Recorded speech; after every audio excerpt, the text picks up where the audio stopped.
Yo, what's going on, everybody? We are live with Retouch This. Get ready to check this out, guys. Yeah.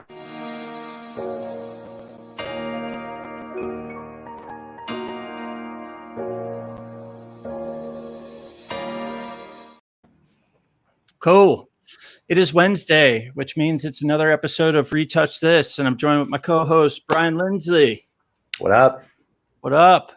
Retouch This. This is our podcast, guys. We do every single Wednesday from 5 to 7 p.m. And basically, I'm a professional bikini model photographer, and which means I have to sit here and edit tons of bikini photos. So I figured if I'm editing the bikini photos, why not have some friends on, some guests? We'll talk about movies, TV shows, comics, nerd stuff, nerd out with your know what out, and we'll just hang out. So how was your week since last week, Bri? Really good, actually. Today became phenomenal. I won a fantasy soccer league, which is pretty hard to do. Pretty excited about that. A little bit of that, yeah. A little bit of that to make it rain. It's a very, very aggressive league. Very, a lot of shit talking. Like people, I mean, some of the emails you think we didn't like each other. That they're like very aggressive, very competitive. So that was big. And there's something else I want to tell you. Obviously we're not gonna talk about it today, but dude, have you seen any of Doom Patrol? Doom Patrol? No, what's that? Doom Patrol. It's DC. No. What is it? It's a DC comic book. It's on HBO Max, so we can consider doing some. I think it's only one season, but the whole season's on there. I don't even know how to describe it, dude. Very strange superheroes. Very interesting though. I went through 3 episodes. They're like an hour long. So that was kind of fun. Something on our radar. But yeah, in general, doing well. And how about you? How's everything going for you? Good, man. Just chilling. You know, it's been a busy week with everything coming back from things starting to open up, getting pretty busy with photo shoots and video and editing and stuff. You know, I guess before we get started with everything, just wanted to tell everybody out there to make sure, guys, if you like this, you like the content on the channel, subscribe to the channel, click the subscribe button, click the notification bell. So when we load new content, you can check that out.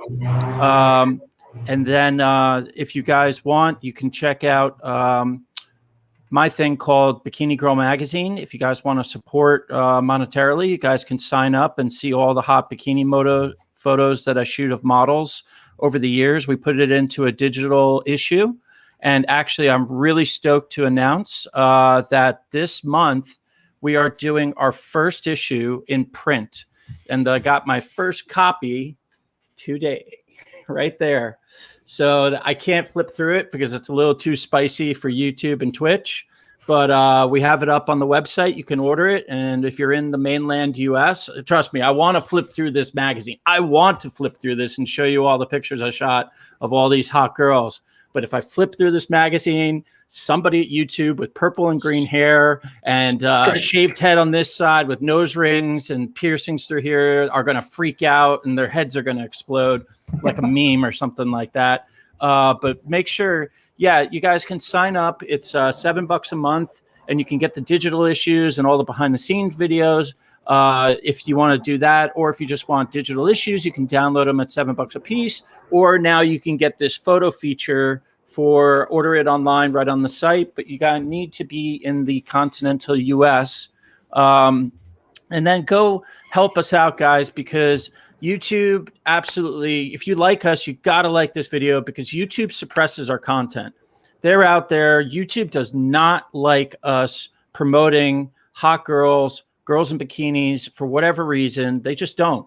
So please make sure you're out there subscribed. We have another YouTube channel called Bikini Girl Magazine that you can go to. You can see here, I've had it up for months and I get thousands of views on these videos. And Brian and I actually did a test searching. He was up in LA, I was here. We were searching for our content and YouTube completely suppresses this channel. Like if you type in keywords of these videos, it doesn't show up in their searches. So we really need your help. Go to that channel, subscribe.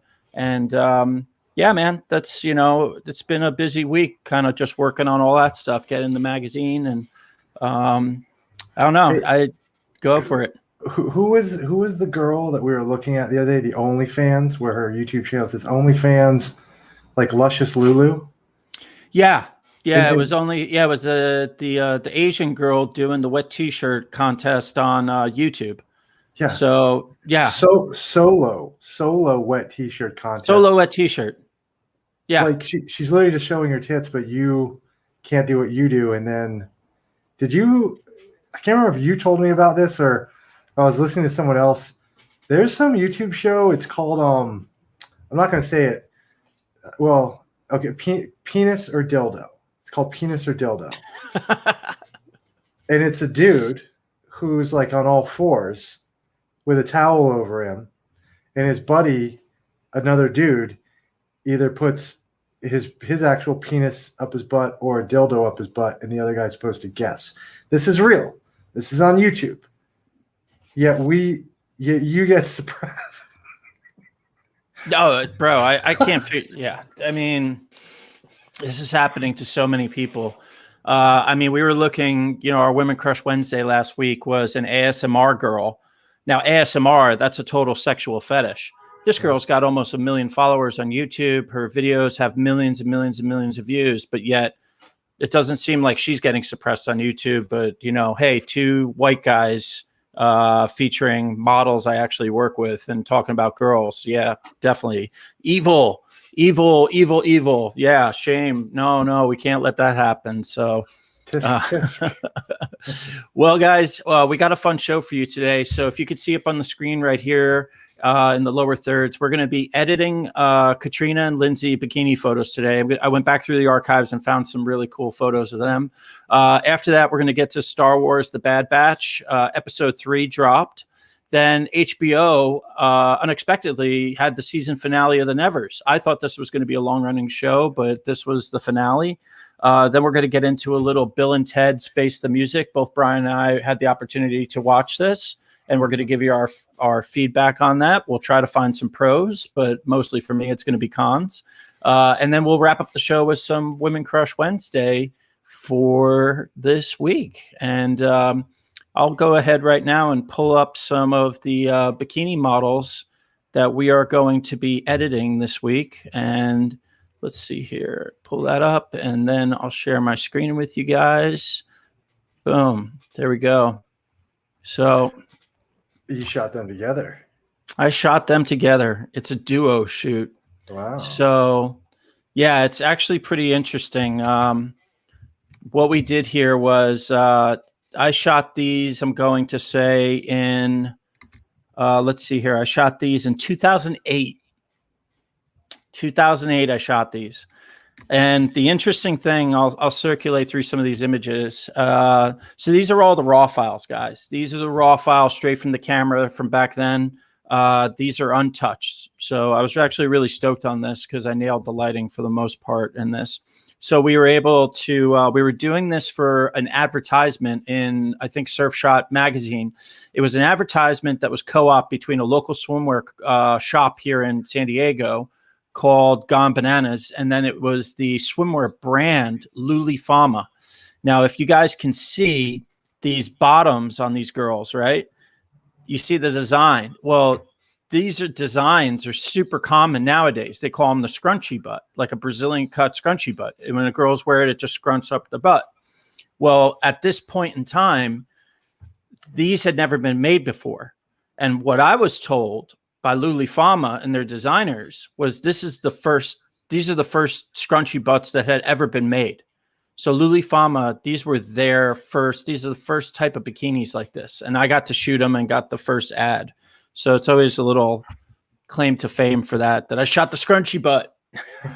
So, but yeah, we had a fun time. We just went down to a local beach called Winnansea Beach.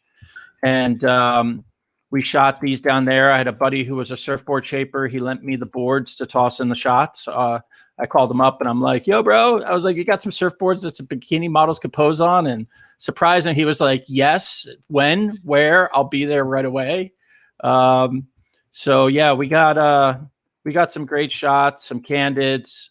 We had a big crew of people there that was off to the side. We actually did some photos. The fire department showed up and the girls took some photos with the fire department guys, but I won't blast out the fire department guys on YouTube and stuff, like who they are, because they might be married. So wait, were they there? Were they there for something else and just came over? Or were they trying to bust you up? no, they were there for something else with the lifeguards, but a whole engine company showed up, and they were down on the beach meeting with the lifeguards, and then they came over, and they were just like, they were all, just hanging out. I was like, girls, go take photos with the lifeguards or the fire department. So we just did some shots like that. It was pretty fun. But yeah, man, this was a good little shoot. So we're going to be kind of editing and going through these shots today as we talk about some of our topics. But let's get to our first topic. Our first topic today is Star Wars The Bad Batch, episode number 3. Which just dropped on Disney Plus. If you guys still have Disney Plus, Brian, did you happen to catch this episode? I did. Let me ask you though, do you know how many episodes of this there are going to be? I thought it was just like a movie at the first one. I thought it was like a movie. How many episodes of this are there? It's going to be a series. It's 16 episodes, and the first episode is. The first episode was 70 minutes, and then all the remaining episodes are going to be 30-minute episodes. Okay. So, I was about to say 16 episodes of an hour long. I was like, wow, holy shit, that's crazy. Yeah, but the cool thing is that we've got 16 weeks of this show, which is what the Clone Wars animated series used to be. So I guess I'll go ahead and give a recap of the episode for everybody. So basically, we open up, the Bad Batch crew and Omega are, flying through the galaxy, and they have some serious issues. They basically had just escaped with what they had. They're running low on food. They're running low on parts. The ship is falling apart. It's running low on energy. So they basically need to kind of make an emergency landing on a planet. They get down there. And they realize that they have some really serious repairs to the ship that they need to do, especially energy-wise. And as they're working on the ship, one of the local creatures decides it's going to go ahead and steal some of the parts from the ship. When that happens, Hunter and Omega decide that they're going to go and try to find those parts again. So they kind of go on this mission together. So you have a very similar to your Din Djarin and Grogu from the Mandalorian style episode. Hunter is kind of the father figure with Omega, same as you had Din Djarin with Grogu. So they go on this mission together, and you could tell that she's kind of like learning from him on hunting and tracking and all that. And then things are going on the ship, and we're also seeing what's happening with the Empire, with Tarkin back at Kamino. We're introduced to now the former Bad Batch member, Crosshair, who had the chip in his brain start to activate. He is now in charge of a squad of preliminary stormtroopers, basically is what it is. We're introduced to an admiral character that he doesn't want clones anymore. He wants conscripted soldiers in the Empire. And they decide, well, why not take Crosshair, put him in charge of some scripted Special Forces soldiers, and they go after Saw Gerrera on the planet Onderon. And we kind of see through the episode how effed up Crosshair really is. Crosshair is just out of his mind, and he gets to the point where he's executing civilians, and the soldiers themselves do not want to follow the orders. One of the the preliminary stormtroopers says, this is not what we signed up for. We don't execute civilians. We don't execute unarmed people. So Crosshair just ends up killing the guy right on the spot, which is pretty hardcore for Disney, if you're going to say. Like, literally just executing civilians and executing a guy point blank with a gun on Disney Plus on a show that's supposed to be for kids is, I've never really quite understood that, but that's a side topic. I don't want go off on a tangent on that. But so they kind of go through that. We see how Crosshair's adapting in the Empire. We see Tarkin, what he wants to do with the Kaminoans. We find out a little bit more details that the Kaminoans basically realize that if they lose their deal with the Empire to buy clones, they're going to be shit out of luck. So the Kaminoans who make the clones are saying, well, we need to upgrade our abilities. We need to get one of those Bad Batch members back so that we can start cloning a higher caliber clone. And basically that's the kind of episode, it's a 30-minute episode, and that's the recap. So, Brad, what's your thoughts? Well, so first of all, Crosshair definitely was a surprise for me, right? Like, because I'm not super familiar with this side of Star Wars. I thought the same thing. Like, whoa, that's not something that you're used to. I mean, even like what? Did Darth Maul, like, at one point, maybe he was a little bit of a loose cannon, but he was a Sith, so I guess you expected it. But here's what I find interesting. I kind of agree with you. For Disney Plus, I was surprised, and for this kind of world of Star Wars, that they do something like that. But I liked it in this sense. He's clearly, like, this guy's going to potentially be like, I think, a formidable bad guy, right? Like, oh yeah, he's heavy-handed. We're going to see that. So they came in hard with him. Kind of let us know where he stands. So I have to say, I kind of like the character for that. Then the other thing, so Saul Guerrero, now, because remember I told you I had never seen any of the other Disney, or excuse me, the other, what was it called again? What was the other, this is following the other Star Wars with Ahsoka. What was that called? That other animated show?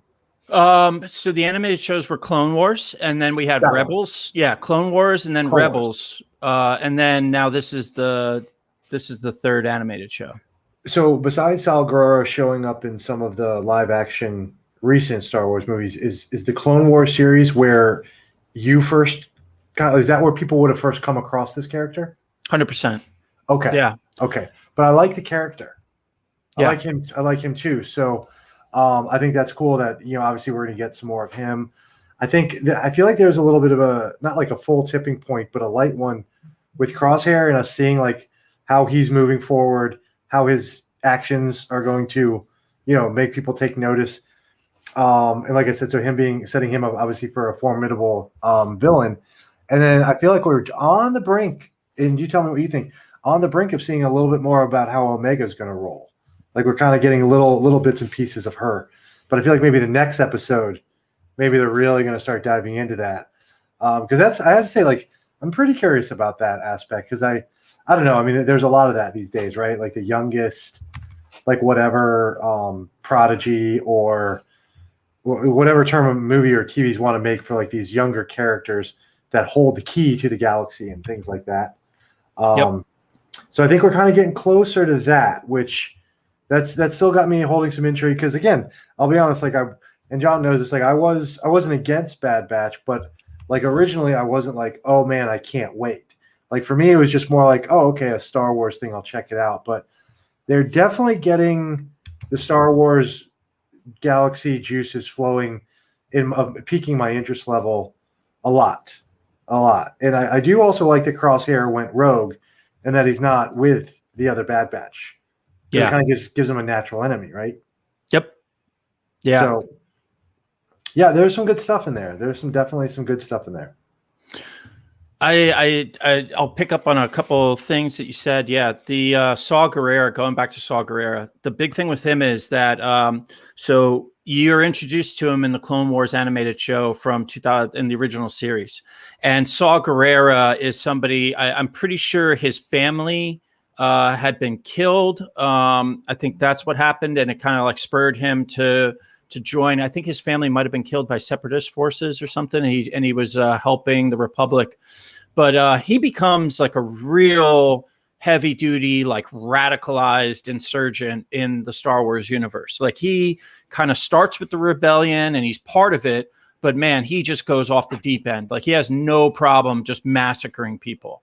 Like he's just, he's just taking it to the extreme. If civilians get killed, civilians get killed.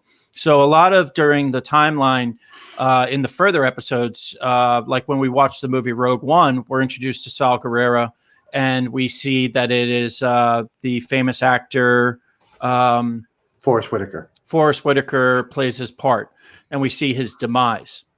But yeah, he was very integral to the rebellion itself, which is we are here at the beginning of the rebellion in this show, Star Wars: The Bad Batch. So we're getting to see so much backstory on how the Empire formed, how the stormtroopers were created, we're going to get to see how the rebellion formed.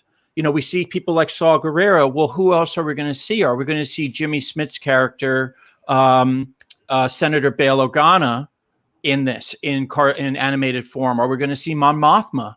Because eventually people start to realize what was going on with the Emperor, and they're like, "Oh no, this is this guy's out of his mind. This is a dictatorship. This is a totalitarian state." And as the Empire, you could see, it just starts crushing star systems and just starts massacring people, like you're seeing in with Crosshair. Now, there's a lot of stuff people are wondering: is Crosshair going to be the model for the Death Troopers? That's why Tarkin is like pushing his inhibitor chip to just massacre. It's like kill them. Okay, doesn't even question. So are they kind of modeling them after the Death Troopers? Are they modeling them after Palpatine's Royal Guard in red? Do they pull that from them? So there's a lot of things going on with this show that myself and a lot of the Star Wars nerds, like the Deep Lore nerds, we're really interested in seeing this show, because we're gonna get so much backstory on this. Hey, in the Clone Wars animated series, would you say that the Saul Guerrero casting of Forrest Whitaker was good? Like when you first saw Saul Guerrero in the animated series, like did he kind of have a similar look, or was the Saul Guerrero that I've seen as Forrest Whitaker kind of a completely different look? No, it's about the same. In the movie Rogue One, the Forrest Whitaker that you saw is at the end of his life. I mean, this guy has been through so much conflict. He's just been blown apart, and just rebuilt. And he's almost at that stage where he is more machine than man. I mean, he can't survive. He's surviving. So in the Bad Batch, this episode, you saw that he's functioning and walking around like a normal soldier. He hasn't really been through the shit yet and just been destroyed and blown apart. I liked what you said about learning a little bit more about Omega, because that's the big thing. Obviously, this is a very special individual, and we don't know yet if she's force sensitive, or she has all the abilities of all the clones, or she's able to learn and pick up on skills really fast. Because in that episode where Hunter gets hit by the creature. He loses his mask, his respirator. He breathes in the poisonous gas in the atmosphere of the planet, knocks him out. Well, Omega's right on it. She already picked up the mask, knew how to work it, put it on just by looking at it once, grabs Hunter's blaster, and then goes into the caverns to go look for this thing. But she had the smarts to not kill the creature, but to figure out what the creature wanted. And she traded her flashlight, which had all the batteries that the creature wanted to feed off of, for the part that they needed for the ship. And they're kind of building her up. I like how we're slowly learning about her. It's not just right out the gate, like this kid has got all these powers and can do all this shit. It's always great. It's a struggle as the viewer, because you want everything up front. But it is always smart as the storyline unfolds to make us wait for it, right? Yep. Yeah. Hey, do you think, and I don't know if there's something you would know already, but also just a little back to Crosshair real quick, there's a side of me that is kind of curious as to, wait, could this guy be kind of like a flip-flopper, so to speak? Like if someone else got, right? I wouldn't be, or I'd be okay with that, I think. If you say the villain, I think I'm fine with that too. But I was thinking about that. I was like, oh, wonder if something goes on and the Bad Batch regains control of his like monitor thing or whatever. I don't know. I think it was an interesting character. I think episode. I think they're starting to lay those little seeds of, I wonder, this could maybe be something, or this. Definitely some thought-provoking stuff, and as far as Star Wars can go with that. I could definitely see. You kind of got the feeling of that in this episode. So the episode was titled "The Replacements." So the Bad Batch members themselves need replacement parts for the ship. But at the same time, from Crosshair's point of view, he's going out with these stormtroopers or soon to be stormtroopers, and they're his replacements for the team. Because at the end, when he goes to the barracks and they all take over, they're in the same room he used to be with all the Bad Batch members. So these are kind of like replacement squad members for him. And you see him sitting there and he's kind of questioning, like, what the hell am I doing? But he's being completely controlled by that inhibitor chip in his skull. Right. So it's just total mind control. He probably knows what's going on and he's just questioning. So I would say yes. I think that's going to be the interesting thing with this show is that are they going to end up killing off all these characters like they did in Rogue One? Are these guys going to sacrifice themselves? Are the Bad Batch members going around the galaxy trying to learn more about these inhibitor chips to figure out how they can try to rescue their clone brothers? Will they be able to extract them? We had that one clip in this episode with Wrecker, who smacks his head, and then he keeps on complaining about his head hurting, and that's the same spot where the inhibitor chip is. So is Wrecker the next one that's going to go bonkers? And, do they have to go to some pirate or, some sort of area of the galaxy to find people who can do surgery and remove these chips? Yeah. The other thing I think we're going to see is we're going to see cameos from Captain Rex. We're going to see Rex in this, the clone trooper. Because he didn't follow through on Order 66, so he's out in the galaxy somewhere, and he helps the rebellion. Man, I love this. Like, I just love that we are finally getting more information of this time period between, basically episode 3 of the movie when the Empire starts, to episode 4, A New Hope, when Luke is already a teenager. So, because like I said in the previous episode, we have this like 15 to 17 year gap that's a black hole. There's stuff in Legends, there's stuff in comics, but we have not seen anything, in this, except for Rogue One, that explains this whole period of the Empire, man. I mean, you could do so many different stories about this. Yeah. So, yeah, I'm really excited about it. So make sure to check it out, guys. What do you want to do? You want to get on to the Nevers? We'll talk a little Nevers. Yeah, the Nevers. Dude. I mean. All right, the Nevers, the season finale. Go for it, Bri. All right. So clearly what we call it a big twist, but I'm not sure. All right. So full disclosure. I'm not quite sure what the fuck exactly was going on, but clearly, like, all right. Were they in the future on the other ship where True was like in the other body? Is that what, I can't figure out. And then all of a sudden she's sitting like right that character who's like. A female version of John McClane in space, right? Yeah, that's a great way to describe it. Right. not as funny John McClane in space. And so she sits down next to that wall, and then we see a little bit of the creatures, whatever this creature is, like, illuminate. The Galanthe. Okay. I wasn't sure how to say it. I didn't want to try. And then the next thing we see is she's in Victoria, London, and she's True. So there's body jumping. I don't know. Like I'm confused. And also, let's even back up. Okay, so yeah, last episode, final episode of first season. It's only 6th episode. Yeah, I didn't know that was that it was like that. I thought we had like you said, easily 3 or 4 more to go. So now I'm even more confused because it's going to be a while till we get answers, if we get answers, because you and I also talked about the showrunner. So, but yeah, so I liked it. I liked the episode. I like that we got the kind of some answers about. So the Granthams or whatever are clearly some kind of mystical creature that grants mutations.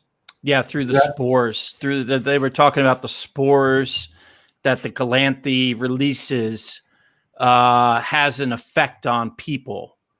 Mm-hmm. And dude, this.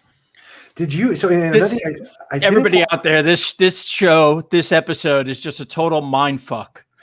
Good. And would you agree that you haven't had mind fucks like this since like a Lost or like a Twin Peaks almost? Absolutely. Yeah. And I guess it depends on how much you give a shit, right? Like I could see some people have checking out, like at some point in this episode, because also back to the like when they're on like when they're in the future or they're in space, whatever we want to call it. It wasn't clear who they were fighting. Yeah. Or was it? Or did I miss it? So they were fighting. No, they weren't in space. They were on Earth. They were on Earth. And okay, so in the future though. In the future, way in the future. Way in the future. Okay, maybe. Way in the future, like 100-something years in the future. Okay. So let's try to do a breakdown of this episode if we can for people out there. So we start off. Now, granted, this entire series for the first 5 episodes have been taking place in Victorian London. We know that there's science fiction, some sort of alien technology, something comes into play. But we're in Victorian London. We're in 1896. That's when the show is taking place.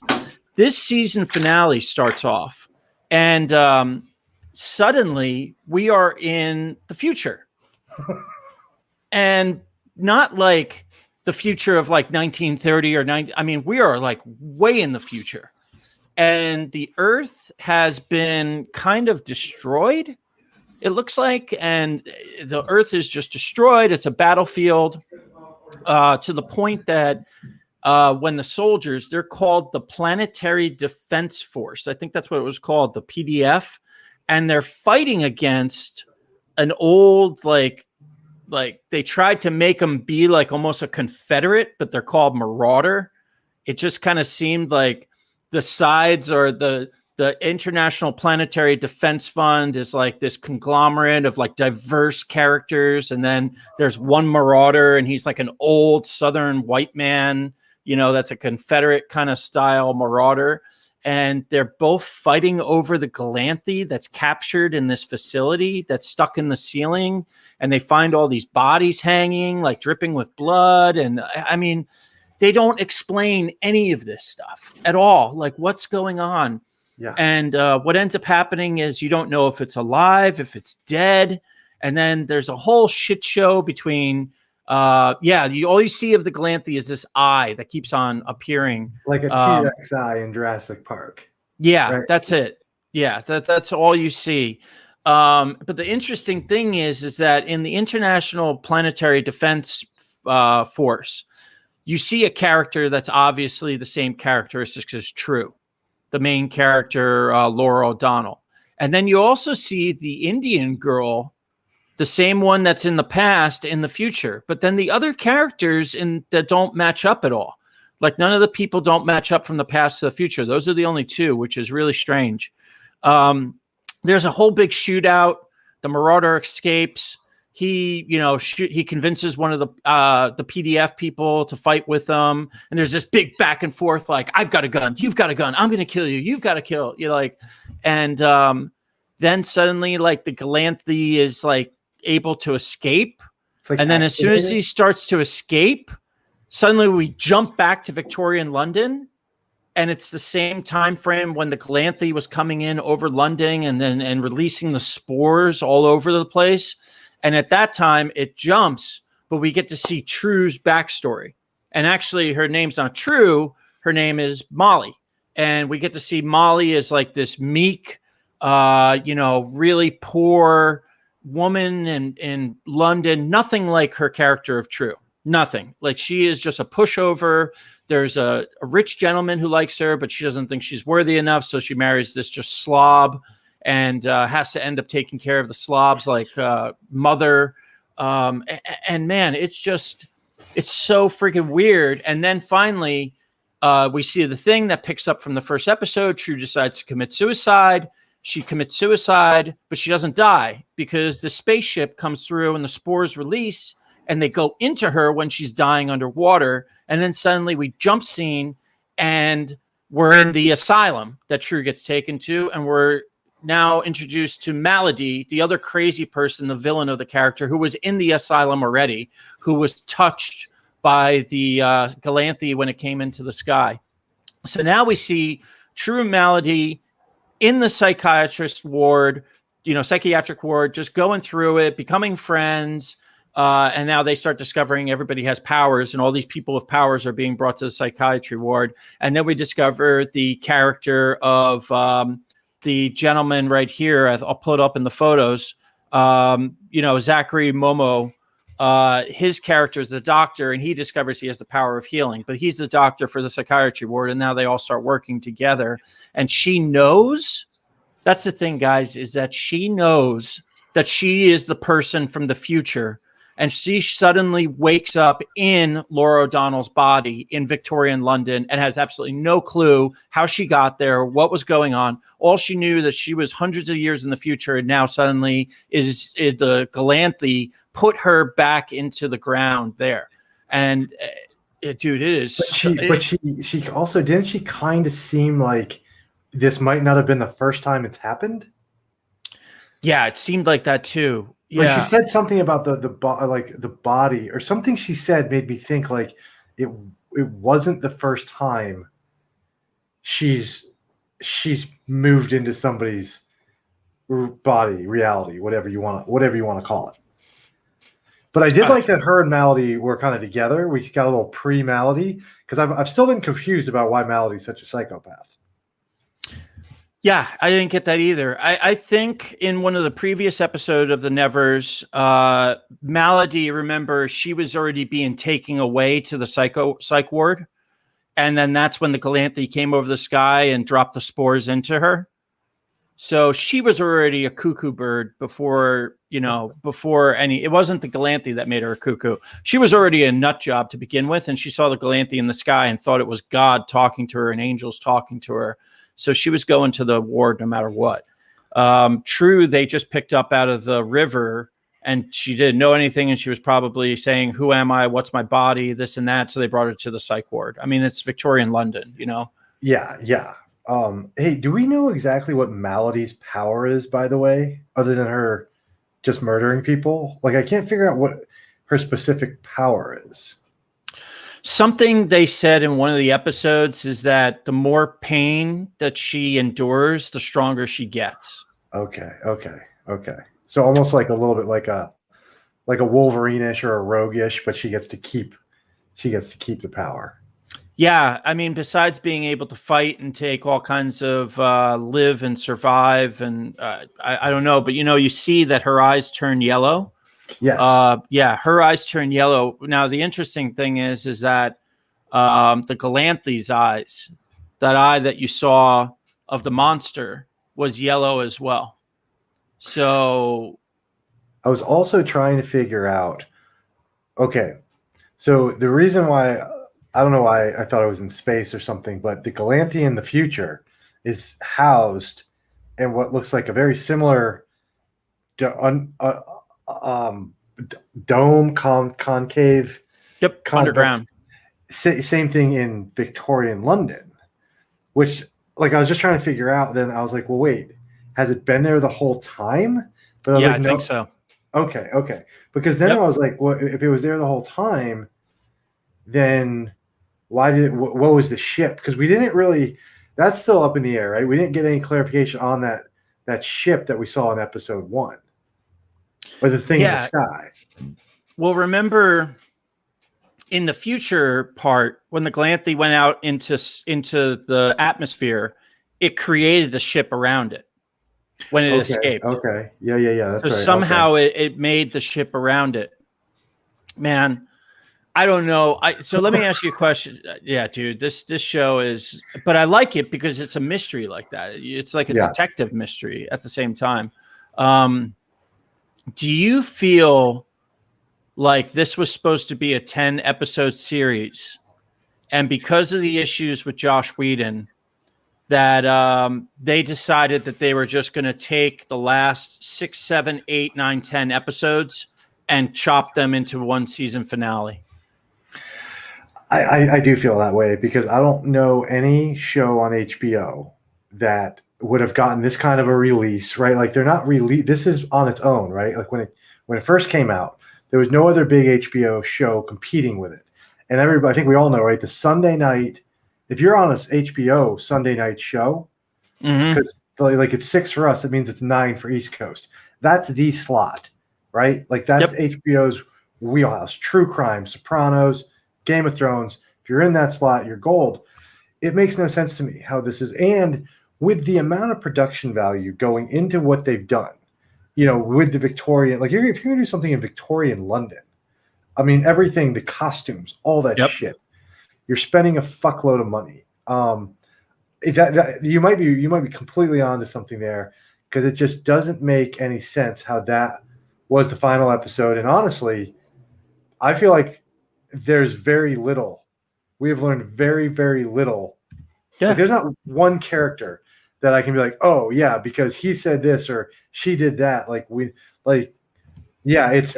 I'm definitely okay with the show. I do like it. I would like to see more, but I think you're right. I have a feeling somewhere in the thing with Josh Whedon that I don't know if they're going to come back with this or whatever, but I mean, it just feels like they almost were like, well, let's release them, and then this thing's just going to fade into dust. And also, doesn't it seem like the Galanthe should be way bigger? Like when they were showing the eye in the dome, I was thinking we had something like bigger than a T-Rex, but when it was kind of floating around, I couldn't really tell if it was big or if it was just like, I don't know. Again, another question, because we still don't really know where that thing came from. Like if we're on Earth, yeah, and they were on Earth in the future, they gave us nothing about that thing. So the whole thing where the Galanthe escapes in the future, I just had so many questions, because True in the future, after the gun battle, she's not wounded, but she seems to like go to the corner and she drinks some things. She opens 2 canisters of things, which they don't explain what she's drinking. And then as she's sitting there, I don't know if she drank poison or what it was, but as she's sitting there and the Galanthe is escaping, apparently the Galanthe can like pass its arms through walls and like touch people. So you saw the Galanthe like wrap her and touch her and go through her and then leave. And they had been talking about, they didn't know if this Galanthe was the first one, if it was the last one, but apparently there was a rift in space. Like a time, and they were saying, that more of these things are going to come and take over Earth. That's what the Marauders were worried about. And then the Planetary Defense Fund was saying that, no, this is the last one and it's trying to escape and get out of here and go home. Dude, I don't know. I had a feeling that this Jump to the Future was an hour episode on its own, and they crushed it down to 20 minutes because nothing was explained. I mean, these were just really, you can't go from Victorian London to the future like that. And it just didn't make any sense. Like what this base was, like what was going on. And then suddenly you jump back. I mean, we did learn quite a bit. We learned True in Victorian London, Amalia is actually a person from the future. And then we did learn that she had told in a different body, though. In a different body. So the girl Molly died basically, and that was just an empty body when she killed herself in the river. And basically, the Galanthe somehow put True from the future into this body and time traveled her essence into this vessel. We did also find out that True, Amalia, had told her compadre Penance all about this. This was at the end of the episode, and that's when we see in the episode right about here. I think was this the part where she's like, "Oh, we have to tell them." It's time we told them what's at stake, or we told them the truth or something like that. I don't know, man. I just feel that something happened with production. Something happened with Josh Whedon. Maybe they're getting worried about the viewership. I'll see if I could pull up what the audience score for this episode. Well, so I mean, dude, also the only I read 3 online articles or whatever you want to call them, reviews, and basically everything sounded like what we just talked about. Like, no, one of them was rough. They're like, this is a steaming steampunk, futuristic wannabe Game of Thrones Victorian era, makes no sense, clusterfuck. Like, literally, that was like a diatribe of a line that the guy was writing. He's like, what the hell is going on? But it was based. He was just basing it on. So we had these episodes where, like you and I talked about last time, we felt like we almost had like an X-Men thing happening, right? Like a Magneto side and a Professor X side. Yep. And then we get episode 6, which is just like, oh, wait a minute, how is that the finale? Like, what are you leaving us with? And another thing, also I'm forgetting her name, but the wheelchair lady. The wheelchair lady. Yes, that is the benefactor. I can't remember the character's name, but I know who you're talking about, the lady in the wheelchair who's playing both sides. Yeah, and I didn't think about it at first. I don't know, and it probably should have hit me in the head pretty hard. Very Professor X-ish, all the way down to the wheelchair. Yep.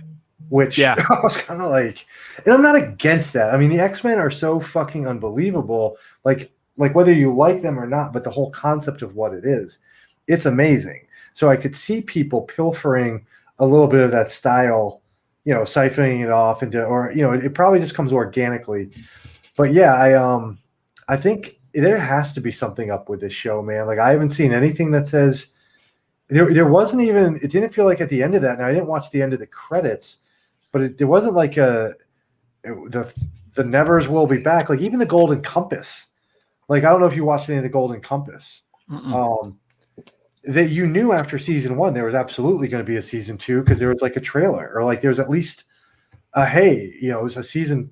Like, I don't know if that's coming for the Nevers. I've seen nothing about it, and very worrisome for the way that episode ended. And it wasn't even, like you said, even if they condensed that many, say 3 episodes into 1, it wasn't like a super long episode.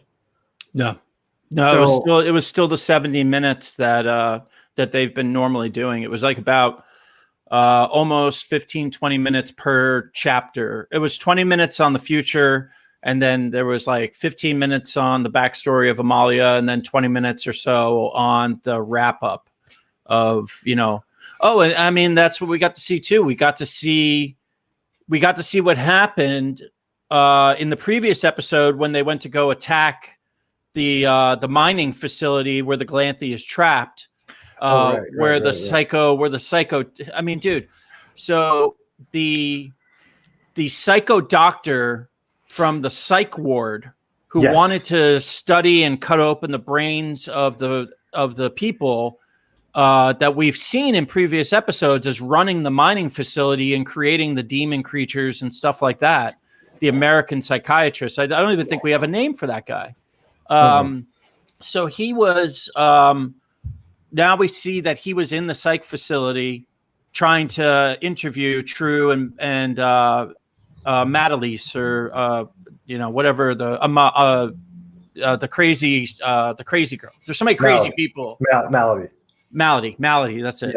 Yeah. So we found that out. Now, the interesting thing about the character in the wheelchair, the professor, I totally got Professor X vibes. Because on one hand, she went to go recruit True from the psych ward. And she's like, oh, it says here you have abilities. You can remember this. I need you. You need to join me. But then at the same time, she's the same person who's funding the psycho-American psychiatrist to investigate the Galanthe. So, we didn't get any answers to any of this stuff. I was like, dude, wait. So what are you telling me? I have to wait another whole year to get any kind of answers on this stuff whatsoever? Like, you can't do it that way. You got to give us something. And I think, because remember, like we were talking 2 episodes after episode 2 and 3, like some of the cool things that we were seeing, like when Gilbert, the kind of old barrister dude. Yeah. And True, they were having that conversation, and True was like, well, why you pretend to be the person who would want to kill me, and I'll pretend to be Mary. Mm-hmm. And that was great. That was good acting. It was very interesting writing. It was a very cool way to break down like the mystery of why would they have wanted Mary dead. Then we found out that her song speaks to everybody. I mean, this had some layers. This was going someplace, I think. And yeah, I'm not sure if we're ever going to see another episode, man. I'll be honest. That's what I'm worried about. I'm really, I'm just so bummed. So, I mean, let's break down the IMDb scores of this. So we have our pilot episode got a 7.8, second episode 7.8, third episode 8.2, fourth 8, fifth 8.2, and the season finale an 8.3 on IMDb. I mean, that's good. That's a pretty good score. I mean, they consistently got an 8-star rating. Basically, their average is, I'd say, about 8 to 8.1. Which, if you're an HBO executive, you're saying, well, that got a good rating. You know, the only thing I can think, and so like we talked about, there's the girl. I think her name's like Giuseppe or something. Whoever the new showrunner is, I can look it up. So my thought would be this: if they call it win, okay, so Joss had to go, right? Because I'm assuming 3 or 4 months before all the Josh Whedon, Gal Gadot shit went haywire. I'm assuming 3 months before that, HBO had wind of it, and HBO was like, okay, we're gonna have to deal with this. How do we want to deal with it? Do we want to cut him loose from the beginning, but we're ready to go kind of on season 1? My thought process here is, obviously, Joss, like I read about, he basically after the first episode aired, maybe the second one, he got directing credit, like producing credit, and it seems like from there they literally cut ties with him. And it sounds to me like a lot of directors in Hollywood right now have trouble coming in and picking up where someone else left off, which you should be able to do, right? But what they get that, no, I'm going to need to do this from me. So maybe HBO is like, let's cut the head off the snake now. Let's just get through, like you said, maybe having a shortened season. So if we're going to go on with it, whoever does take it over feels like they have complete ownership and almost a blank slate, where only maybe some of the characters have been fully fleshed out. Because, I mean, first of all, in television, I think everybody knows this. Like, let's use a show like Mad Men. That show had 50 different fucking directors over 6 or 7 seasons, right? Different guys came in. Some of those dudes and gals that directed that show, they might have also directed an episode or two of Sons of Anarchy, what have you. This is television. So I get it that, like, if you're the showrunner, like, don't get me wrong, that's, in Hollywood terms, it's like the hand of God. Like, you know, if you're the showrunner on a massive show, like that's what Benioff and Weiss basically were for Game of Thrones. I get that. Those dudes didn't direct every episode. So I don't fully see why somebody else couldn't have put their ego aside a little bit and been like, yeah, I can come in and just get on board and move this thing forward. But what feels to me like is if they're moving forward, and whoever that person may be, they're coming in with a complete like, okay, but everything Joss did and was planning, I'm going a different way. I need total control or something like that. Yeah, dude, how do we ever know? I mean, I don't think the style of the show has changed that much through this. No, it stayed pretty consistent. I would agree with you. Like, most people, if they need to take over, can pick up where other directors left off. But I think because we're dealing with stuff created by Josh, and this story is so out there, you know, that this is a tough thing to pick up and move the ball forward from. There's so many plots. There's so many subplots. I mean, it's so interwoven, and there's so many aha moments and gotcha moments and quick and this, and you didn't see this coming. Hey, we don't, as far as we know, there's not source material for this, right? Or is there? I haven't researched that yet. I don't know. I'm not sure. I mean, except for the fact that it seems like he's pulling from a lot of different things, like the X-Men, and he's pulling from this show and that show. But I mean, like, so we looked at IMDb. and IMDb average was 8.1. Well, look at here on Rotten Tomatoes, man. The critics gave it a 50%. The critics, tomatoed it or didn't, give it a Rotten Tomato. That's bad. That's bad. And they gave it a 50. Critics gave it a 50% score, but the audience gave it 84%, man. That sounds now. Full disclosure, I've never looked at Rotten Tomatoes. But 84 sounds like I would think that's good. Oh yeah, it's out of 100. Okay. It's out of 100, which means that the critics hated this show, but the audience loved the show. Now, is 50% like we fucking hate this show, or is just like we're critics, we don't like this show? Because like, what would you say an average critic score would be? Well, the critics they don't show it. They either give it a tomato or a splat, basically, and Independent UK gave it a tomato. They liked it. Den of Geek didn't like it. Telegraph didn't like it. The AV Club liked it. Well, see, we have two people here. One from the Den of Geek didn't like it. One from the Den of Geek liked it. The Guardian liked it. Let's see here. Polygon liked it. Joe Blow, movie blog, liked it. Let's see here. Who are these people? Why do they get to decide if they liked it or not? Can we do it?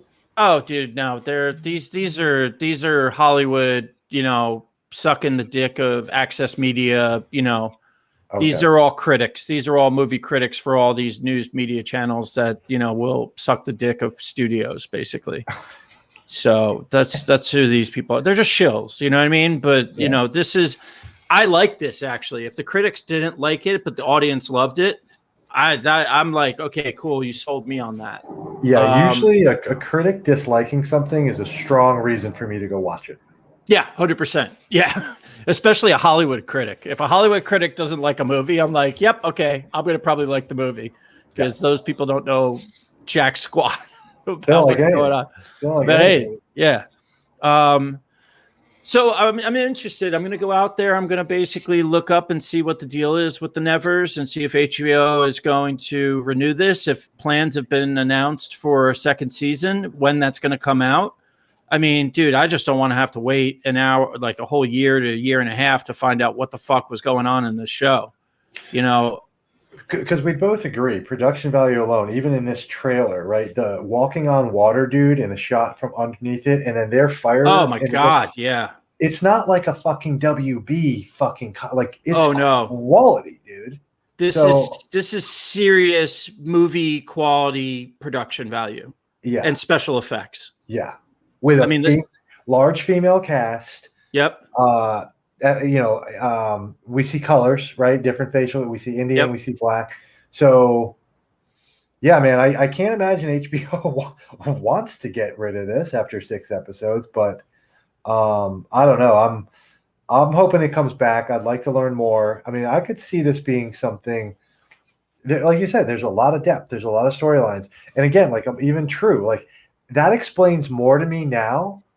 So when I first saw her in that first episode, jump through that fucking through the stairwell, land on her feet, like I thought her power was to kind of see the future, but she was taking a beating. And no offense, dude, she's 5'6", $130. Like that bitch is gonna get her fucking ass destroyed. But now we kind of found out something else, right? Like if she's moving from another body, maybe something tangible comes with that. And you pointed out, she's a John McClane from the future. She's a badass John McClane soldier from the future. Yeah, a little bit of an attitude problem. Doesn't do well with authority. Yeah. And I like the actress that's doing it. Like, I'll be honest, first episode or two, I wasn't sold on her. But trust me, that's just me being a dick. Yeah. But I've totally moved past that. I think it's like that a lot of times the first couple. Oh, she's a hottie, dude. I thought it was Anne Hathaway at the very start. I thought it was I'm all like, she's such a bitch. It's hot.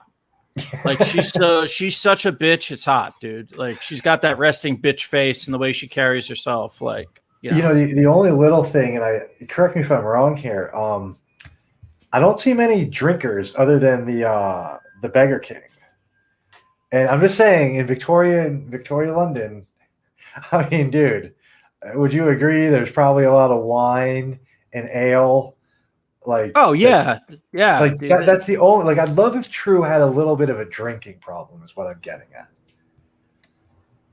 They show she does. I mean, through all the episodes, she drinks. Remember, she gets drunk and then she has to fight and fuck. Like she has to get, you're right. yeah. You're right. So she's But drinking. I was thinking more of like the, I guess maybe kind of by yourself.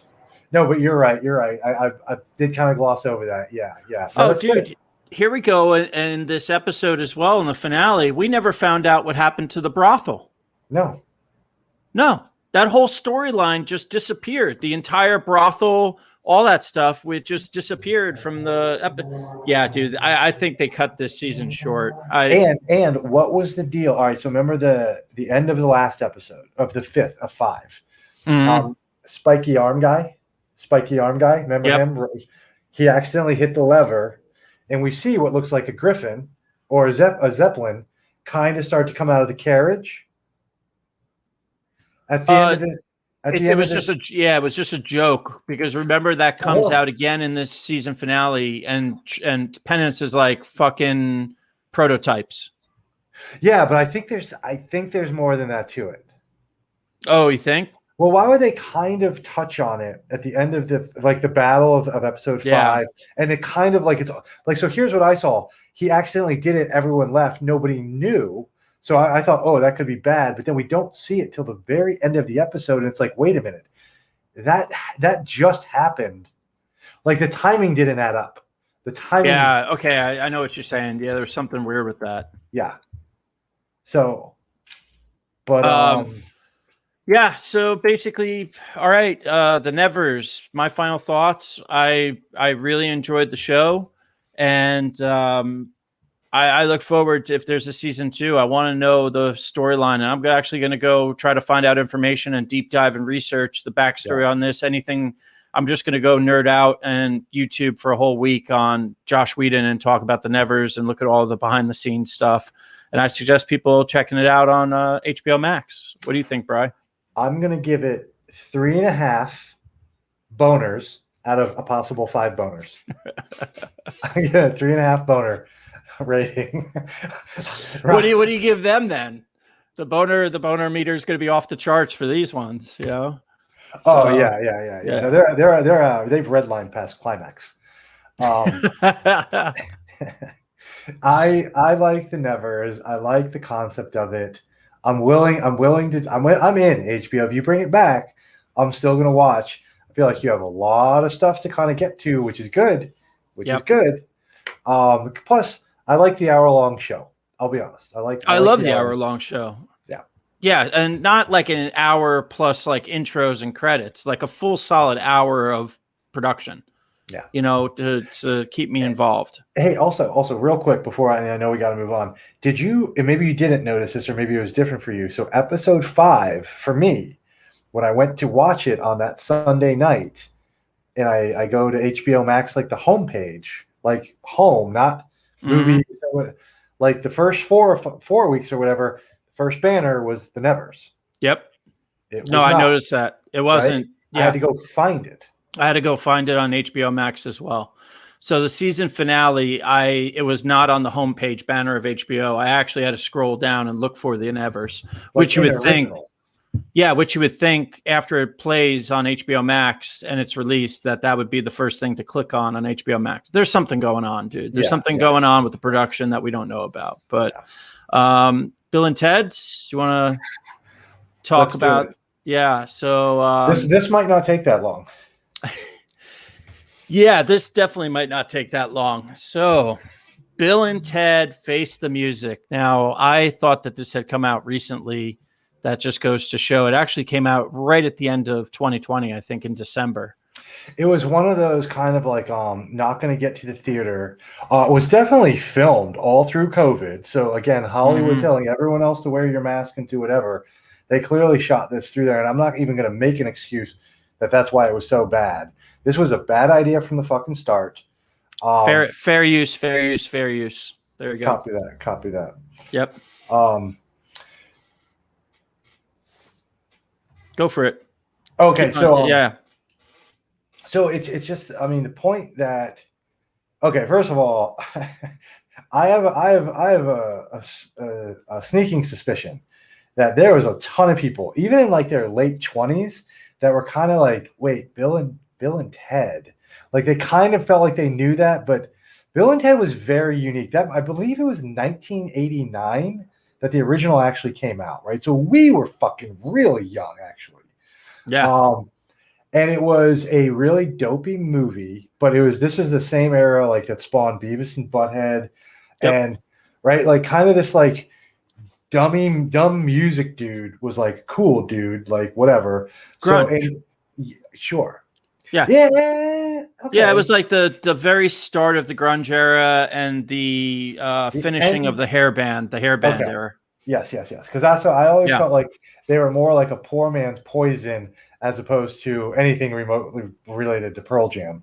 But it was fun. It was kind of funny for the time. Like, like the original one, like obviously it's Bill's dad marries the girl that's like 2 years older than them from high school. Yeah. So like just so that kind of stupid shit. It was good. It was good quirky comedy. And then obviously at that point in time, Bill and Ted's Bogus Journey. Sure, I'm all in. Throw in George Carlin, who if you were from the East Coast at that point in time, you were in. You were in. This thing. First of all, Keanu Reeves looks, and that's his main look in the pink shirt. He looks like he's 70. I don't get what's going on there. And then so they constantly run into themselves, right? We're almost dealing with like a space-time continuum thing. Yeah. Apparently not in Bill and Ted's. Like they can seemingly touch each other in their futures. That when they come in, they can have conversations. That's usually like a big no-no of time travel. Whatever, we'll move on that. The daughters, I actually want to give them a mild bit of credit because if those two girls, based off what they saw in the first two, they probably watched the first two movies, right? Yeah. Because they seemed way more original Bill and Ted-ish. I didn't love it. I'm not gonna say that, but I just think based on what I'm assuming their ages are, I will give them probably the most credit of anybody in this movie. I thought the storyline was quite diluted. Just trying to figure out like, can we get our future selves to tell us when we came up with the song that saves the world type thing, and then the two bad Bill and Teds that are basically like being dicks, like trying to because the girls left them. I don't know. I mean, I'm rambling. You go ahead with a little bit. So basically this movie was a big flaming piece of dog shit, just like catapulted into the fucking air, splattering across somebody's windshield with the fucking wipers going back and forth, and you just can't get rid of it. You wet it, it just drips, it just gets all over the place. You can't wipe it off. You don't want to touch the dog shit.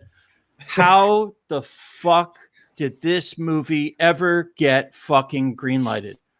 How the fuck? I mean, I'm sitting through this entire movie saying to myself, who the fuck approved this fucking movie? How did they spend millions of dollars on this fucking crap? I mean, dude, it makes Bogus Journey look like an Academy Award winning movie. Yeah. This was so fucking bad. Like, there's a side of me, I even wonder if, like Alex Winters, like Keanu Reeves went on to have a huge career, right? Like even now, the John Wicks. I'm not even sure if Alex Winters was probably like, God, I don't even want to do this, but I haven't gotten 6-figure payday in a while. Like, I don't know. For all I know, that guy does voiceover work all over Hollywood and he's fine. But I just can't see the motivation for them to have been like, oh yeah, this sounds like a good idea. Unless they're the only ones that really got paid. I mean, they played a lot of the characters, so maybe it didn't cost that much. Dude, well, first off, it was like all they did was basically take the first movie and the second movie and just blend the scripts together, and they added two girls as the female daughters and just changed the script. So now suddenly it's not Bill and Ted who saved the universe, but it's the two female daughters. Yeah. It's just more, God, dude, it's just more woke fucking crap, dude. it's like, nope, we can't have the two guys save the universe. We're going to change the entire storyline, and now it's going to be their daughters are going to be the saviors, and they're going to go on the same mission that they went on in the first friggin' one, where they go and collect musicians throughout the universe and throughout history and time.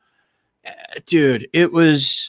I was only lukewarm to their. Well, I thought I'll say I thought the Jimi Hendrix character meeting Louis Armstrong was awesome. Like that was cool, right? Like that was probably the high point of the movie, and almost wish that there was a side of me I was like, man, I kind of wish this movie was about Jimi Hendrix meeting Louis Armstrong in some fantasy world. Like dude, that. Make a movie about that time traveling Jimi Hendrix and Louis Armstrong. I'll watch that in a second. Dude. The other thing that was kind of cool was Jimi Hendrix playing against Mozart. I mean, as soon as Jimmy was involved, that's probably I was inches from this thing getting turned off within 10 minutes. But it was literally as soon as I saw, I can't remember, they found Louis Armstrong first. Yes. Because Jimi Hendrix. No, they found Jimi Hendrix first and he wouldn't go with them. So they had to go get Louis Armstrong. And then they introduced him to, And I first of all, I think the actor that did Jimi Hendrix, I liked it. I mean, I know he had hair and makeup, but I liked it. Like Jimi Hendrix doesn't get portrayed a lot, and it's always bugged the fucking shit out of me that when people bring up any music, whether you like hip hop, metal, fucking the blues, country, whatever, Jimi Hendrix is a top 5 musician in my opinion in the history of the world, and that includes Beethoven's or Mozart. Right? Jimi Hendrix is fucking stupid. Nobody did what he did then. Nobody's done it since. The Who and the Stones, you've heard the Monterey story, right? Like after he lit the guitar on fire, the Who were up next. Yeah. And they tried to go tell the Stones, the Rolling Stones, they're like, hey guys, look, we need a little breather. Like we had a long night. Like, why don't you guys go out there first, before us or something like that? And the Stones were like, no, dude, we know what you're doing. You go follow that. We're not following that. So anyways, Jimi Hendrix, Louis Armstrong, that was super cool. But yeah, other than that, I mean, this thing, and back to your point too, if you want to do what they did, why bother having Ted and Bill in it as much as they did? Just use the daughters and maybe come up with a little bit more of a new story. Like we can handle that. It's when you do the woke stuff and you give us the same fucking story as the first one. It became a big who fucking cares, man. Who the fuck was this movie made for? Who was this movie made for? Yeah. Your 20-year-olds are going to have absolutely no fucking clue who the hell Bill and Ted are. If you're born in the 2000s or something like that, you don't know what Bill and Ted is, dude. No. These kids don't know. Like that was, that's lexicon and name lore for us. Yeah, like all that stuff, be excellent to each other. And, they don't know who George Carlin is, Rufus. They don't get any of that shit. You can barely even get, millennials and the Gen Z to kind of like watch movies from the 80s, let alone this. This is a deep dive on the 80s, man. Like, you got to really go and search this movie out. So, and then if you're making this movie for people in their like 40s and 50s who maybe were teenagers back then or in grade school, dude, you fell flat because this was just absolute garbage. Like, I just don't get it how somebody like Keanu signs on to something like this. He's doing stuff like John Wick.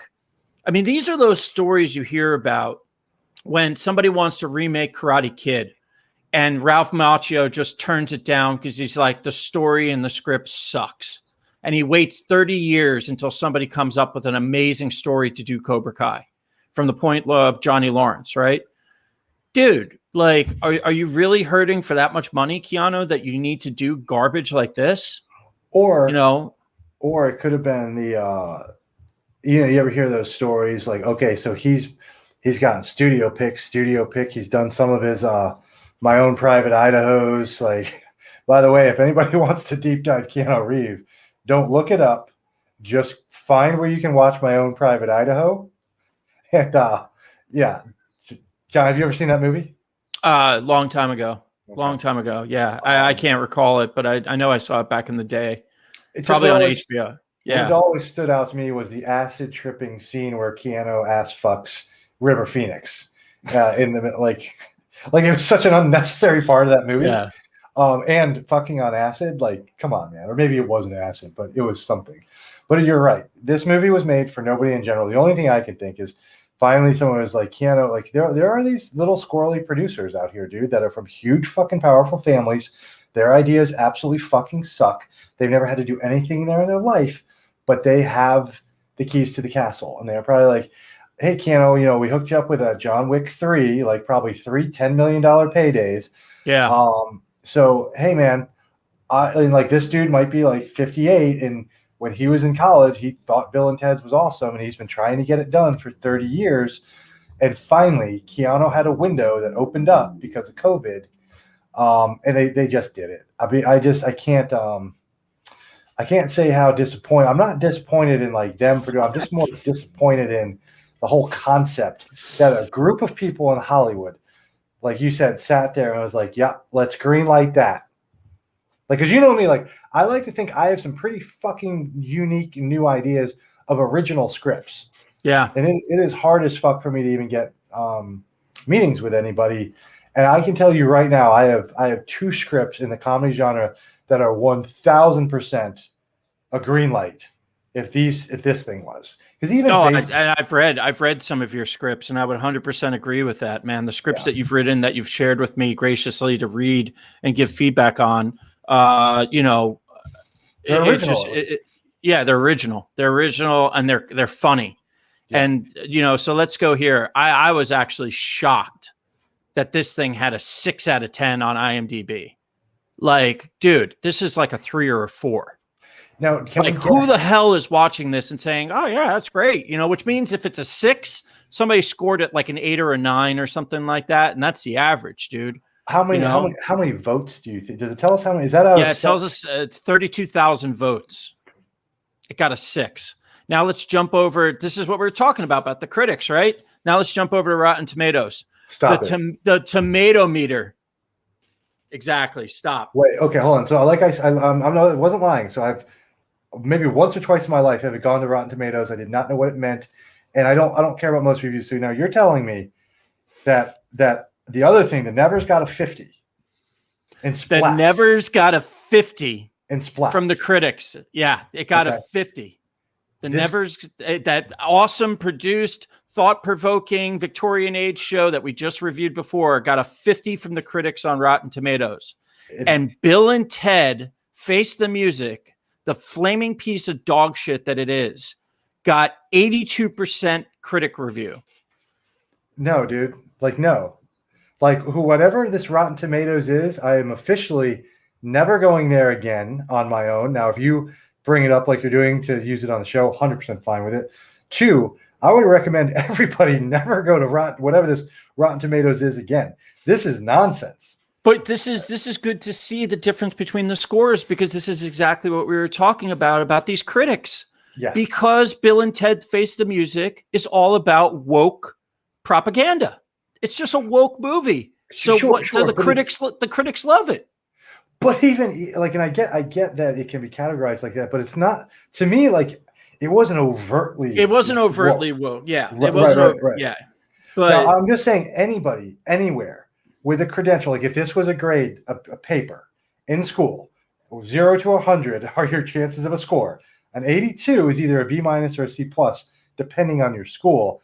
There is no way that thing's an F across the board. It's like a, hey, did you even read the textbook before you handed in your paper? It's basically, this movie was like if you watched Family Guy and Peter Griffin had to go work with Opie, and because Peter couldn't handle, and Opie's just like blah, blah, blah, blah, blah, blah, and you can't understand a word Opie's saying, you know, and Peter's like, oh, what do you want me to do? You know, I'll put my finger in, blah, blah, blah, blah, oh, you're biting me, kind of thing. Like, dude, it is great character pull. Great character pull. It's so, I mean, like, look what the audience gave it. The audience gave it an F, a 68%. That's an F. Still high, you know, too. It's still way too high. Dude, unless the only thing I'm wondering, now here's the only thing I'm wondering is, I don't know much about the two daughters as actresses. If maybe one of them is on some show like Vampire Diaries or something, maybe they're getting some of this love, but I don't. Oh, I know. I know who Kristen Shaw is. She's crazy. It's Hugo Weaving's daughter, Samara Weaving. She plays younger Bill. Yes, she plays younger Bill. So she has been in. She's got a little following. Okay. Yeah, so she's got a following. And then the daughter who plays Ted's Bridget Lundy Payne, American actor. I don't really know anything about this girl. So I don't see her on her IMDb. I don't really see anything that stands out at me. She doesn't really have too much. She's kind of newer. So, but the other girl is Hugo Weaving's daughter. So, I mean, we're talking, Hollywood royalty right there, acting. Mm-hmm. Yeah, and then we had that other famous actress who played the great leader. Oh, right. Yeah. What's the great leader? Holland Taylor. She was in this as well. She played the great leader. Holland Taylor's been in, everything. Yeah, everything. I mean, she's one of those actresses that you can just count on when you need a production to just nail it. Yeah, dude. So, final thoughts. I just don't watch this movie. No. Well, I dare you to try and get through it. It's a struggle. Yeah. Like at some point in this movie, you're going to be sitting there thinking that you're chained in a basement and you think that you need to gnaw your foot off to escape, to get out of watching this movie. Mm-hmm. It is so mind-numbingly dumb, so horribly written. It's just, I can't. And dude, I want to like it. I'm not trying to, dude, I'm not out here trying to rip on Keanu. I'm a big fan of Keanu. I absolutely loved Bill and Ted as a kid. I thought it was fantastic. I watched that movie over and over and over again. George Carlin's one of my favorite comics. So this is not something that I want to rip on. But once again, this just proves the point. Hollywood, stop fucking touching IPs from back in the 80s and 90s and 70s and thinking that you're going to remake these things or reboot them or do anything. It's just garbage. It's you're trashing these just awesome films from back in the day. So that's my take on it. Yeah, I agree. Very disappointed. And I like to think that, we're pretty, dare I say, liberal with how we discuss the shows or the movies that we talk about. We don't come in headstrong looking to just crush things. And just so everyone knows, we're probably being pretty fair. Like, you go watch that movie, then come back and tell me if I'm not being fair. Because I think I'm being more than fair. I could go in and just, what do they call it? Scorched earth it. But we're trying to find some bright spots, like we did with the Hendrix and the Louis Armstrong shit and giving some of the daughters some credit. But yeah, good luck, guys. If you're super fucking bored and you've literally watched everything on Netflix and the Zon and you've got Max, go for it. But at your own peril. Let's crush some women. Let's do some women. Let's crush some women, man. Definitely. So this is the part of the show that we're going to get to, Women Crush Wednesday. It's Wednesday today, and I'm going to run the trailer. And when we get back, we're going to discuss a couple little hotties that are out there. So.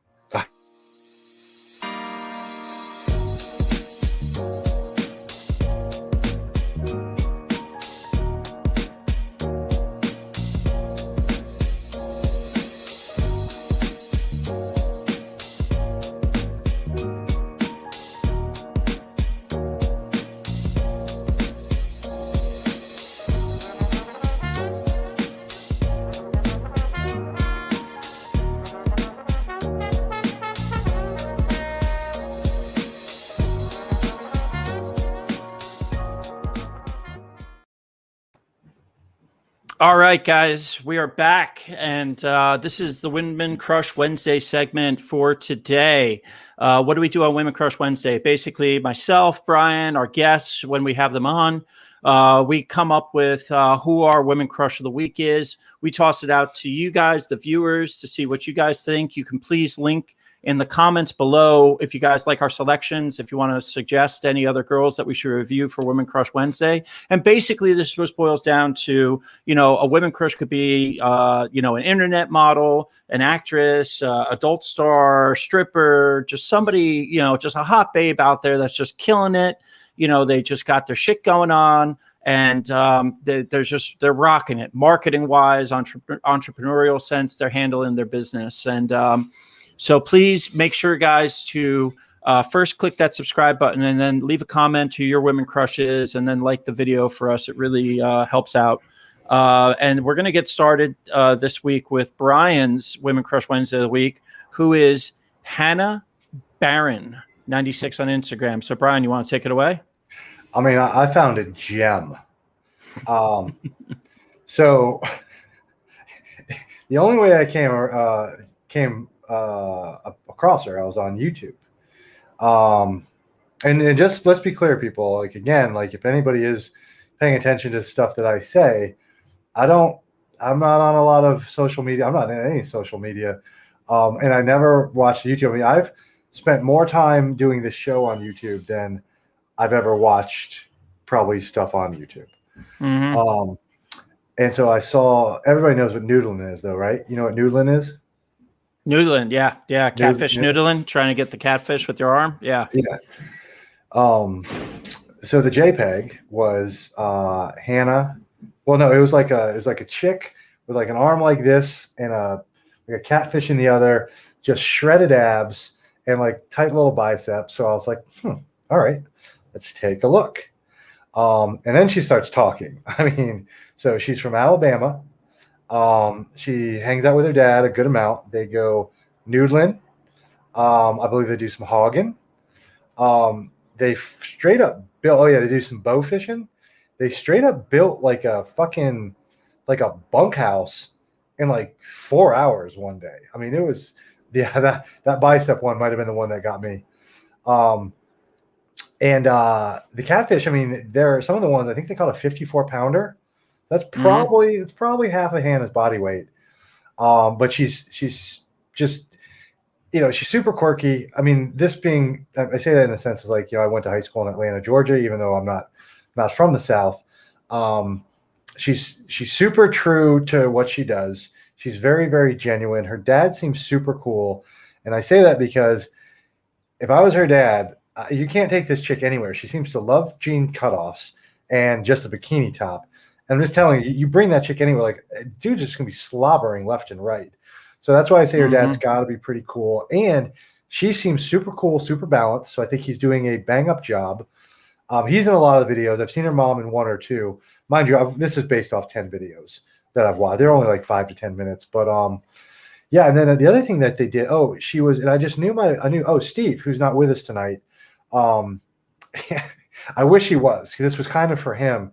If he heard her talk, and then there's this one video. Oh yeah, she's kind of. I guess she just kind of woke up and she's going out to help start building some of this bunkhouse that they're literally just about to bust out. And her breakfast was Reese's peanut butter cups and a Mountain Dew. If that don't say Alabama, and her and her daddy were going to go do some noodling. I don't know what's his Alabama then, but she is just right there. Sweet baby Jesus. Yeah. Sweet baby Jesus. That's a comment right there on her. Yeah, you could see her drinking some OJ and beer, some OBJs in the morning. I was thinking I'd be like Leonard Skinner, but with like Jesus wings, and I'd be on stage. Yeah, she's a hottie, man. And dude, total. I mean, this is awesome. This is the chick that you're like, hey, babe, let's go camping and sleeping in the RV and sleeping in our van and stuff. And she'd be totally down for that, man. Also, I'm going to say she probably played maybe some soccer in high school, maybe some track. But I'll go on the record. I don't think this chick fucking technically works out. Like, I don't think she like goes like to a gym. Like, I think it's because the work they do on the farm, the noodling, the swimming. I mean, that's just the hunting, the tracking of animals, the everything. Oh, her friends got pretty tight little packages on them as well. Oh, I'm sure.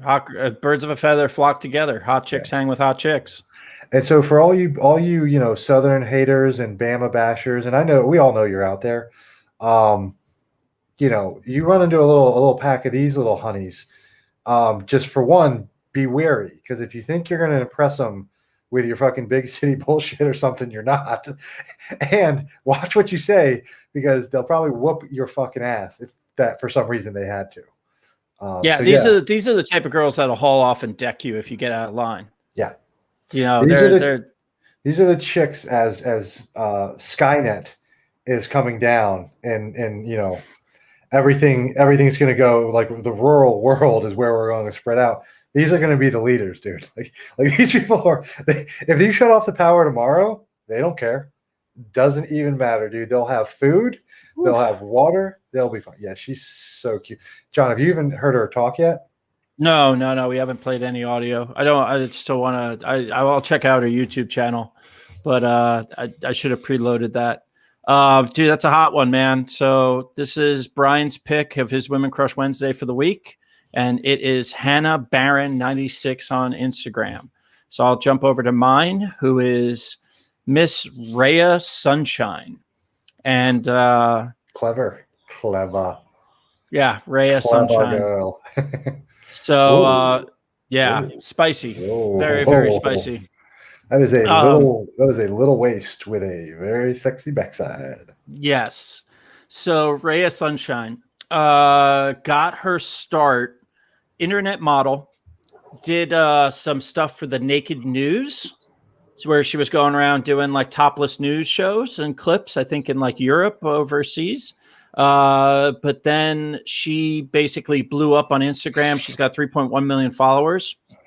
And on top of that, you can find her on YouTube. She started a YouTube channel. She's got 250,000 subs on YouTube. And she's got a lot of content. I mean, it's all based around, she's been in and around the sex industry for quite a while. So you've got a girl, she does cam modeling. She does stripping. Now she's doing adult films. She just started doing adult films this last couple months. So she's gone into that realm and started to doing that. And she's an influencer, and she's got an OnlyFans, and she's got all that different stuff going on. So again, here we have an example of a girl who's like, fuck it. I'm going to just put myself out there. I'm going to put my body out there, but I am going to do it in all gamuts. I'm not trying to hide myself. No, I'm out there. I've got an Instagram with 3 million followers. I've got a YouTube page, and I'm linking everything back to my revenue sources. And I got to be careful with some of her photos, because even for Instagram, they're probably pretty spicy. But just what a smoking hot babe, man. And the interesting thing is that I really didn't see her going down the porn route. I mean, she was a cam girl. She's got her OnlyFans, stuff like that. But I think what happened was, I think that Brazzers, or one of those companies like Reality Kings, just offered her a fucking grip of fucking money to shoot with her. Yeah. They probably were like, hey, we're going to pay you $10,000 to film a scene with us, if not more. I would say probably like 15 grand or something like that. She's definitely not getting the normal rate. Or like a 5-scene 6-figure thing. Oh, 100%. Do 5 scenes, do 5 scenes over the course of a year with us. We own the royalties to it. We own the production to it. And you can just use it on your credits. But yeah, that's Rhea Sunshine, man. European? You think European or American? No, she seems to be American. She seems, obviously this is one of the scenes from one of the videos, but she's American girl, I'm pretty sure. And then you can go on to her YouTube channel, and, you can see behind the scenes of her shoots. She sits there and gives all kinds of advice on like dating and dating strippers and sex. And then she shows what it's like to be a dancer and pole work and all that. But I mean, once again, she has 250,000 subscribers on YouTube, and look at all the video content that she has. Looks similar to something that I've seen before. Yeah, kind of looks similar to possibly Bikini Girl magazine on YouTube, right. So, that YouTube suppresses. So, and, I'm not sure if, here's a perfect example, guys. I'll save it for later. We'll talk about another topic. But, kind of looks like this content a little bit. But Ray is out there killing it. Dude, no shit. Technically, when you just switched that for a second, I didn't realize that you did switch it to yours. Yeah. Like, it literally looked the same as far as the JPEGs. Mm-hmm. Sweet, YouTube. Thanks for YouTube. So thanks for suppressing us on YouTube. Yeah. We really appreciate it. But Ray of Sunshine, guys, definitely go check her out, follow her, like her videos. Don't be a simp. Just like her stuff, like her content. Don't give her your mortgage payments and shit like that, even though she's pretty damn hot. So that's our Women Crush Wednesday for this week, guys. It's just me and Brian this week. Normally we have 3 people here, so we would give a third one, but we either have Hannah Barron, the sexy, outdoors huntress, rogue huntress, bow and arrow, noodling catfish, or we've got your sexy, stripper / adult film star, Ray of Sunshine. And that is our Women Crush Wednesday for the week. So go ahead below, guys, and leave in the comments. And we're going to get started wrapping it up now. We're coming up on an hour 35. So we had fun, doing the show today. God, I can't believe an hour and a half went by that quick, dude. But I hope you guys really enjoyed the show today and all the different topics we discussed, whether it was Star Wars, The Bad Batch, The Nevers, Bill and Ted Face the Music, our Women Crush Wednesday, watching us editing the bikini model photos through the session. Any last thoughts on the show, Brian? No, good show. Loved it. Doom Patrol. Doom Patrol. If Nevers is done, I'm saying maybe we take a little look at Doom Patrol. It's weird. But yeah. Hey, but you'll like the actors in it. Like, you'll see some of them and you'll be like, oh, okay, well, all right. But yeah, no, I'm all set. Great choices on Women Crush Wednesday. I think we were fair and honest today, and another one in the books. Good show, man. Another one in the books, guys. So please make sure subscribe to the channel. If this is the first time that we've been streaming on Twitch as well, so if you happen to recap this on Twitch, subscribe to us on Twitch. Go to our YouTube channel. Also, you can help us out. You can go to bikinigirlmagazine.com if you want to check out the back. See the content, see the Bikini Girl magazine. Like I said before in the beginning of the video, we just came out with the first print issue of Bikini Girl magazine. I cannot flip through this book or else I will get destroyed and demonetized super fast. But you can see that we feature all the sexy hot models that get to shoot with me. So you could check that out. And besides that, man, just smash that like button. And I think that's it, dude. That's if anybody's wondering, will I be asking John what we're also streaming on Twitch means after the show? Yes, I will. Yeah. All right, guys, I'm going to roll the credits. So thanks so much. And we'll catch you next Wednesday. Same time, same place. Retouch this. Thanks for checking out this video, everyone. Did you know that for the price of a 6-pack of beer, that you can get Bikini Girl magazine each month? That's right. You get the digital magazine downloadable to your phone or your desktop, as well as all the smoking hot, uncensored content from the shoots that I can't show on social media. Go to bikinigirlmagazine.com and sign up as a monthly patron, or you can purchase individual issues via MagForest platform. Your support helps me continue to do all of these sexy shoots for you. The social media censors absolutely hate all of this content of beautiful women, so help spread the word to all your friends. Please make sure to like, comment, or share this video with some friends and click that subscribe button. Also, go follow Bikini Girl Magazine on our second YouTube channel and across social media to keep up with the latest hot babes.